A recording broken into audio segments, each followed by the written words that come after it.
मनुष्य का जीवन उसके कर्मों का प्रतिबिंब होता है। जैसा हम सोचते हैं, जैसा बोलते हैं और जैसा करते हैं, वही हमारे भविष्य का निर्माण करता है। इसीलिए ये 5 बुरे कर्म आज ही छोड़ दो। पहला बुरा कर्म, झूठ बोलना।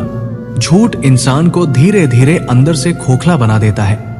झूठ बोलकर हम भले ही किसी समय बच जाए, लेकिन विश्वास खो देते हैं। रिश्तों की नींव सच्चाई पर टिकी होती है। जब झूठ आदत बन जाता है तो इंसान खुद से भी सच बोलना बंद कर देता है। यही कारण है कि जीवन में स्थायी सफलता और सम्मान नहीं मिलता। दूसरा बुरा कर्म, दूसरों की तरक्की देखकर जलना अपने ही मन में जहर घोलने जैसा है। ईर्ष्या से न किसी का भला होता है न अपना।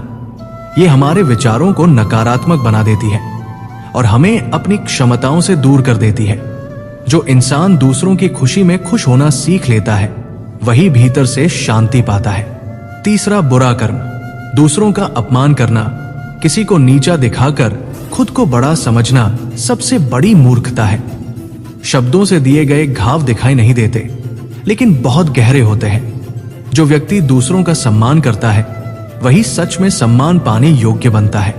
अपमान से रिश्ते टूटते हैं और आत्मा भारी हो जाती है। चौथा बुरा कर्म, हम अक्सर जो मिला है उसे भूलकर जो नहीं मिला उसी पर ध्यान देते हैं। ये आदत मन को हमेशा असंतुष्ट रखती है। जो व्यक्ति कृतज्ञ नहीं होता, उसके जीवन में कभी सच्ची खुशी नहीं आती।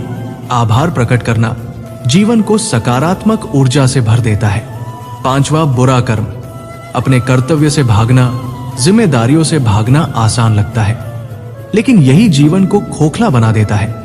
जो अपने कर्म और कर्तव्य को ईमानदारी से करता है, वही आगे बढ़ता है। टाल मटोल और बहाने बनाना हमें अंदर से कमजोर बनाता है। श्री कृष्ण ने गीता में कहा है कि मनुष्य अपने कर्मों से ही बंधता है और कर्मों से ही मुक्त होता है। अगर जीवन में दुख, असफलता और अशांति बार बार आ रही है, तो उसके पीछे कहीं न कहीं हमारे अपने बुरे कर्म जिम्मेदार होते हैं। इसलिए अगर सच में जीवन बदलना है, तो इन 5 बुरे कर्मों को आज ही छोड़ना होगा। जब कर्म शुद्ध होते हैं, तब किस्मत खुद बदलने लगती है। दोस्तों, आपको मेरे विचार अच्छे लगे हो तो कमेंट में यस जरूर लिखें। राधे राधे। धन्यवाद।